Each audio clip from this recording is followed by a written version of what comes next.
Bismillahirrahmanirrahim. Assalamu alaykum, hörmətli televizor görgüçlər. Həftəlik İstiqlal xəbərləri proqramımıza gələnlərni qızğın qarşı alırıq. Mən Abdullah Yalqun.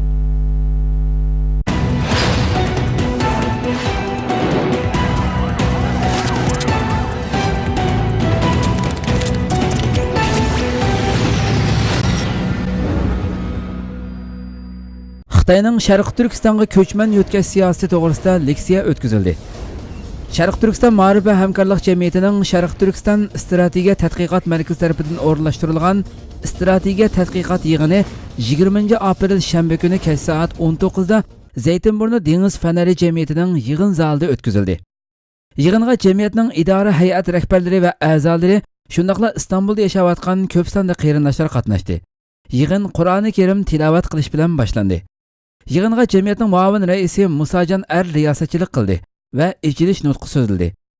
Musajon Ar doktor Erkin Akram va yig'in ahliga qadam tashrif qilganligi uchun tashakkur etgandan keyin bu qatimqi temaning tanlanishi haqida qisqacha ma'lumot berdi va Xitoy tajovuzchilarining vatanimizni ishg'ol qilgandan ta hozirgacha har xil nomlar bilan elib berayotgan asminatsiya harakatlari haqida qisqacha to'xtaldi. Keyin yig'inga alohida taklif qilingan Anqara Hacettepe Universiteti tarix fakulteti o'qituvchisi va strategiya mutaxassisi doktor Erkin Akram apandi Sharq Turkiston vaziyati va Xitoyning Sharq Turkistonga ko'chman yo'tkash siyosati va uningga qarshi tadbirlar degan temada tafsiliy leksiya berdi. U leksiyasida Xitoy tajovuzchilarining Sharq Turkistonga ko'chman yo'tkash siyosatining boshlanish tarixidan tortib besib o'tilgan har qaysi bosqichlar, ko'chmanlarning qanday tabiqatdagi kishilar ekanligi, madaniyat saviyasining qanchalik ekanligi, Xitoyning Bingtuan ya'ni harbiy rayonlar orqali Sharq Turkistonni qanday qo'rishganligi va oxirida Sharq Turkistonliklarning buningga qarshi eng unumli qanday tadbirlarni elishi kerakligi qatorliq butun temalardan nihoyatda tafsiliy to'xtaldi va leksiya oxirida qatnashuvchilarning har xil savollariga qanoatlanarli javob berdi. Uyghur xalqı məbədədən 1884-dən beri devletini, toprağını kaybetken, vatanını kaybetken, Xitay'nın ki idari toprağı aylanğan. Ama o yıldan bu yılgacha bu mücadeleni qılıb kilvadıdı ve nurgun Uygurlar şu ideye kelgan. Ya biz Allah'ın aldığı qanda bir günah işlep qalğandımız. Bu 100 neçə yıldan beri məşində izliyordumuz. Bu Xitay bolsa qıladı, heç kim yardım qılmadı. Davatımız şuna qoy. Dedik, mesela şahsen mən şuna oylagan. Ama 2001'den kin Uygur davası birdenle 180 derece aylandı ve başka bir mecra, başka bir yolga kırdı. Bunun qanday yol deganda Uyg'urning ki meselesi, Uyg'ur xalqining ki bu hozirgi bunda ichinishli vaziyat xalqaro sahnaga chiqib, xalqaro xalqining bir qismi tarafdan qabul qilib, ko'ngil bo'lishga boshladi. Misalga G'arb davlatlarining kishilik huquq va demokrasiya tushuncha nuqta nazarida Uyg'urlarga ko'ngil bo'lyapti. Buni nereden ko'ramiz? Misalga Amerikaning ki her yılındaki dini dokulatı ve terör dokulatında Uygurlarga qanchalik ko'ngil bo'lganligini ko'ryapmiz. Bizning hech bir tashkilotimiz Urumchi vaqasida ya da ondan evvelki bazı vaqalarda o'lib ketgan veya yo'qolib ketgan bolalarning ismini biz yezib chiqmagan vaqtida shu g'arblarningki kishilik huquq tashkilotlar tarafdan yezilgan. Ularning deydigan gap sizlar bizga material ta'min qilinglar, biz bunda qilaylik. Ondan keyin Uyg'ur meselesi Xitoy bilan munosabat bo'lgan nurg'un davlatlar bilan bo'lgan munosabat kirdi Uyg'ur meselesi. Masalan, Xitoyning O'rta Osiyo davlati, Xitoy, Turkiya, Xitoy, Amerika, Xitoy, Germaniya, Xitoy, Fransa, Xitoy, Rossiya degandek o munosabatlarning arasında ya o ro'shan ya da o'shirin bir şekilde Uyg'ur meselesi bağlı. Bu Allah'ın bergen nimeti. Bu Allah'ın bergen bizni qo'llagan taraf. Ama bu Allah'ın bergen nimetini tutamagan vaqtida, işletamagan vaqtida, paydalanamagan vaqtida zaten sizlar menden daha yaxshi bilasizlar, Allah cezasını berdi. Bu leksiyaning tafsilotini to'rimizning munosabatlik bo'limidan ko'rib olasizlar.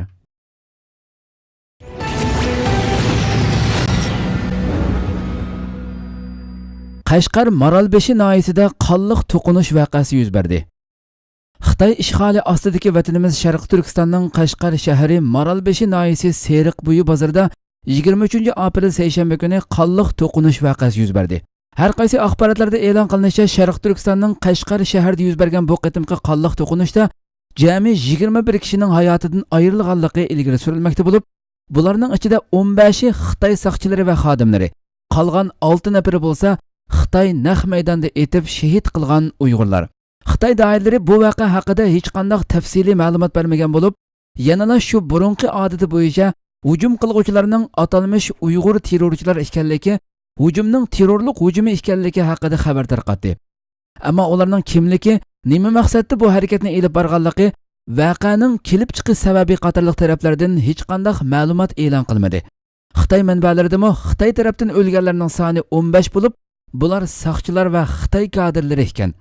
Xitoy tajovuzchilari naq maydonda yana 6 Uyg'urni etib shahid qilgan bo'lib, 8 nafar Uyg'urni asirga olgan. Voqeaning kelib chiqish sababi haqida har xil aniqsiz ma'lumotlar bo'lib, xalq orasidagi ma'lumotlarning ba'zida Xitoy tajovuzchilarining Uyg'urlarning uylarini bostirib aqtirish natijasida saqchilarning bir Uyg'urning ayolining yuzini echib etganligi va buningga chidamagan ayolning oilasidagilarning oldi bilan saqchilar bilan takallashganligi, keyin voqeaning kelib chiqqanligi bildirilmoqda. Voqeaga aloqador egallangan yana bir ma'lumotga ko'ra, bir uyga o't qo'yib etilgan bo'lib, bu o't qo'yib etilgan uy haqida xilma-xil uchurlar mavjud.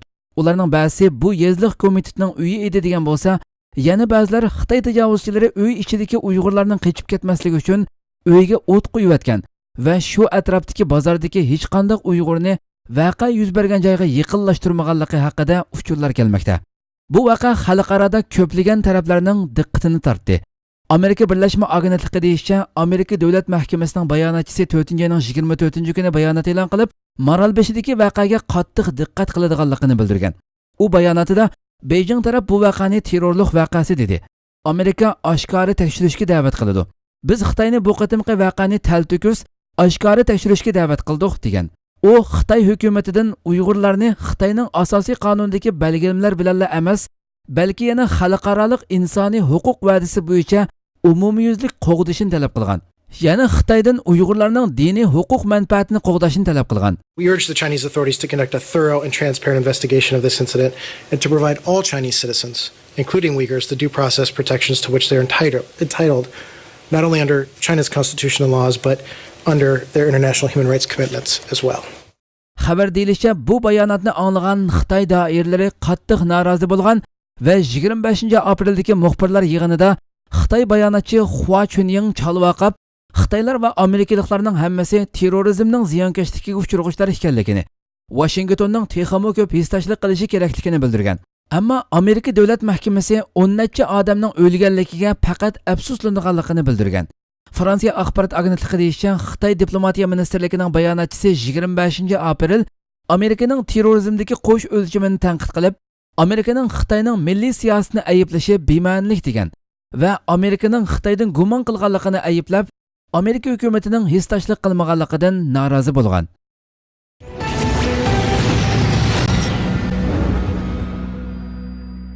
Shimoliy Koreya Amerika bilan suhbatlashishga shart qo'ydi.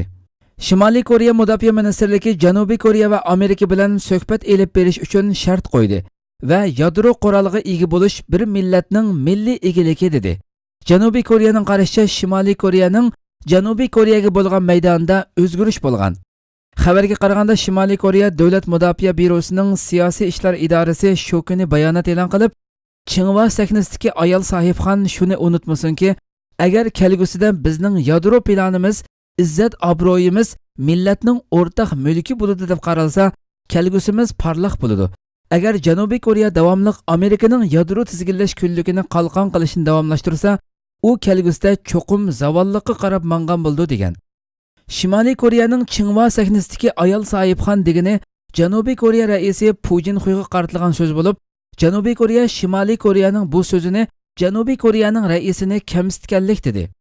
Shimoliy Koreya mudofaa ministrligida ochilgan yig'inda, agar Janubiy Koreya va Amerika Shimoliy Koreya bilan suhbat elib berishni xohlasa, Shimoliy Koreyaga qarshi ig'vogarchiligini va dushmanlarcha harbiy harakatini to'xtatishi, Shimoliy Koreyaga yurgizgan jazo tadbirlarini bekor qilishi, Shimoliy Koreyaga hayva qildigan harbiy manevrlarni to'xtatishi va Shimoliy Koreya oraliga qaratilgan yadro qurollarini yig'ishtirishi kerak deyilgan. Yana bir tarafdan Shimoliy Koreya 23 aprel seshanba kuni atomga ega davlat salohiyatida e'tirof qilinishini talab qildi va Amerikaning Shimoliy Koreya qo'ygan atom yadro quroli yasash planidan voz kechish shartini rad qildi. Shimoliy Koreya Rodong Sinmon gazeti deyilishicha Shimoliy Koreya Amerika va Janubiy Koreyaning atom yadro qurolini yo'qotish va yadro sinaq qilish bazalarini taqib etish shartini rad qilgan va bu shartlarning hech qanday asosi yo'q hamda qat'iy qabul qilinmaydi degan.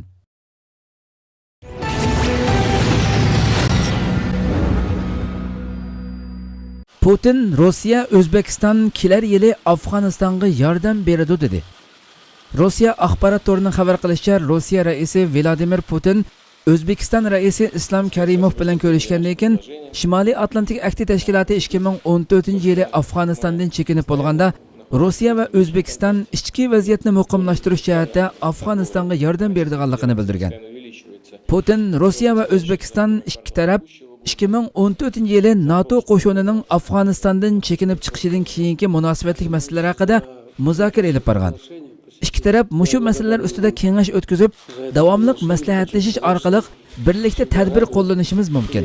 Bu harbiy siyosiy vaziyatni turaqlashtirish, zahar atkazchiligi, terrorlik va asabiylikka qarshi zarba berishni kuchaytirish jihatda Afg'oniston rahbarlik qatlamiga zarur yordam berishni ko'rsatdi degan.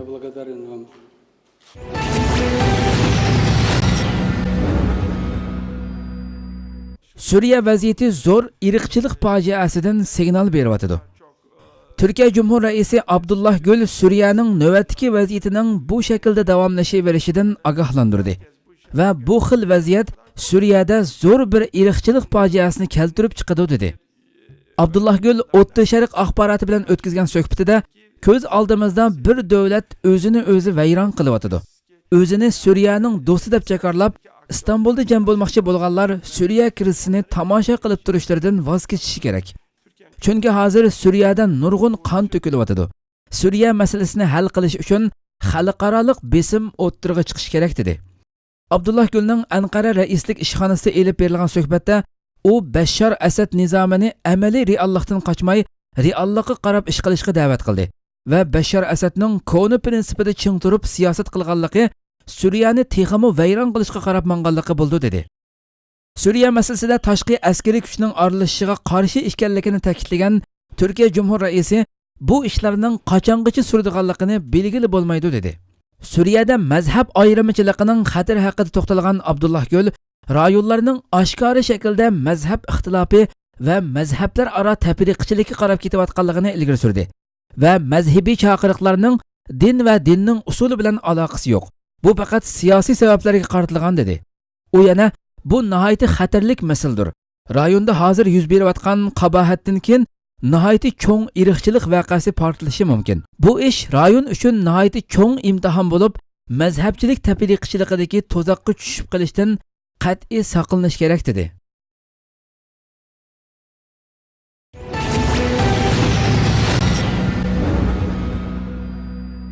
Yaponiyadan Xitoyga qo'pol raddiya. Yaponiya bosh ministri Shinzo Abe Beijing bilan Tokio orasidagi surkilishga yo'l ochgan orollarning yeniga Xitoyga oid 8 kemaning yaqinlashganligi bilan Xitoyga qo'pollik bilan raddiya qaytardi. Abe bu tajovuzchilikqa kuch bilan javob qaytarishi mumkinligini aytdi. Sharqiy Xitoy dengizida vaziyat qayta keskinlashdi. Xitoy doiralariga oid 8 kemaning Yaponiyaning dengiz tavalligiga kelishi Tokioning qattiq qarshiligiga uchradi. Majlisda millat vakillarining savollariga javob bergan bosh ministr Shinzo Abe, dengiz tavalligimiz yoki tuproqlarimizga tajovuz qilganlarga qarshi aniq raddiya qaytaramiz. Bu tajovuzchilik Xitoydan kelsa, kuch bilan javob beramiz dedi. Yaponiya sahil bexatarlik kuchlari Xitoyga oid kemalarning Yaponiya dengiz tavalligiga kirganligini dalilladi. Hukumat so'zchisi bu sonda Xitoy kemasining tunji qitim kelganligini bildirdi. So'zchi Xitoy kemalarining Yaponiya dengiz tavalligiga kirishi nihoyatda afsuslanarli va hargiz qabul qilingli bo'lmaydi dedi.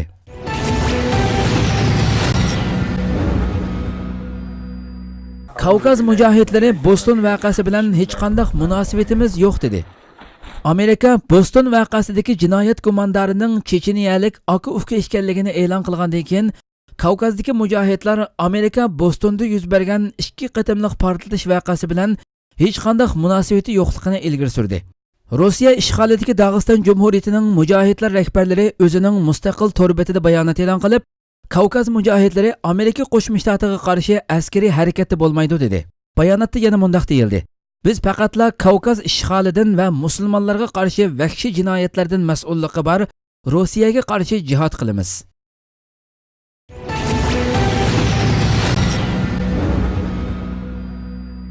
Erdo'g'anning G'azza ziyorati kechiktirilmaydi. Turkiya tashqi ishlar axborot manbalarining zikr qilishicha, Turkiya bosh ministri Rajab Tayyip Erdo'g'anning kelar may oyidagi G'azza ziyoratida hech qanday o'zgarish va yoki kechiktirilish bo'lmagan. Mazkur axborot manbasida yana Erdo'g'an 16 may Amerika ziyoratidan keyinla G'azza rayonini ziyorat qildi deyilgan. Amerika tashqi ishlar ministri John Kerry Erdo'g'anning G'azzaga bo'lgan ziyoratini kechiktirishini umid qilganligini bildirib, Erdo'g'anning G'azza ziyoratiga o'rinlashtirgan vaqti Washington hal qilishga tirishayotgan falastinliklar bilan isroilliklar orasidagi tinchlik kelishimiga nisbatan intayin nozik vaqtga o'rinlashtirilganligini aytgan.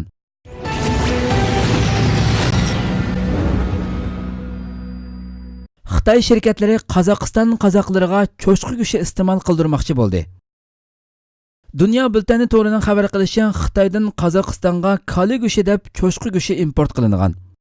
Qozog'iston halol sanoat birligi raisi Gul Jazira Nuralbayev Xitoyda hozirlangan cho'chqa go'shtining rang va puroq aralashmasi orqali o'zgartirilib, Qozog'istonga kali go'shti deb import qilinganligini ilgari surdi. Gul Jazira Nuralbayevning bayonotida kali go'shtiga o'zgartirilgan cho'chqa go'shtlarining nihoyatda osonlik bilan tamojini tekshirishdan o'tib, Qozog'istondagi oshxona va restoranlarga tarqatilganligi so'zlangan.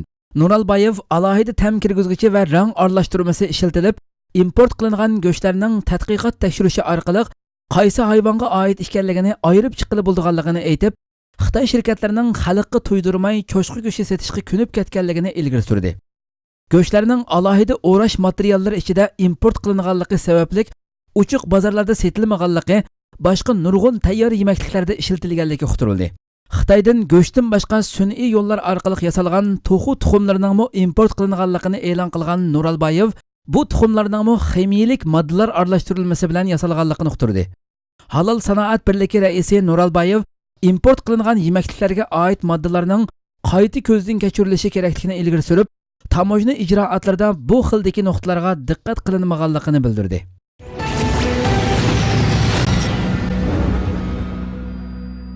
Al-Xatib Hasan Nasrullohdan Suriyadagi askarlarni chekindirishni talab qildi. Erkin Suriya Birlashma Hukumatining sobiq raisi Ahmad Muaz Al-Xatib Suriyada ichki irqchilik masalasi portlashining oldini olish uchun Livandagi Hizbullah partiyasining boshlig'i Hasan Nasrullohdan Suriyadagi askarlarni chekindirishni talab qildi. Al-Xatib 24 aprel chorshanba kuni o'zining Facebook sahifasida mundaq dedi: Livandagi Hizbullahning Suriya masalasiga aralashishi nurg'un krizislarni keltirib chiqardi.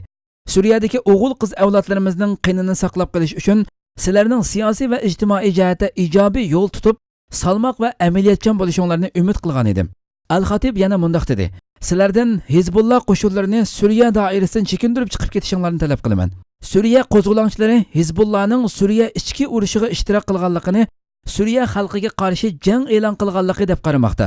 Shuningga o'xshash Livandagi Suriya diktatoriga qarshi o'qituvchilarimi Hizbullahning Suriya masalasiga aralashganligini ayblab, Hizbullahning bu harakati Livanga siyosiy va taifiy aksiyachilik keltirishga sabab bo'ldi deyishmoqda. Buningga qarshi Suriya diktatori Bashar Asad nizomiga yontayoq bo'lgan Livandagi Hizbullah o'zining Suriya zaminlaridagi yuz berayotgan Suriya ichki to'qinishida Asad tarafdori bo'lib Suriya xalqiga qarshi urushga qatnashishini, Suriya doirasida o'ltiraqlashgan Livanliklarni qo'g'dash uchun elib berilgan vatan burchi deb qaramoqda. Suriya inson haqlari kuzatuvchilarining ilgari surishicha, Livandagi Shia e'tiqodidagi Hizbullahning alohida qismlari Suriya diktatori Bashar Asad nizomi tarafda turib, Livanning chegarasidagi Homus rayoniga qarashli Al-Qasir yezilarida davomlashayotgan keskin urush qatnashgan.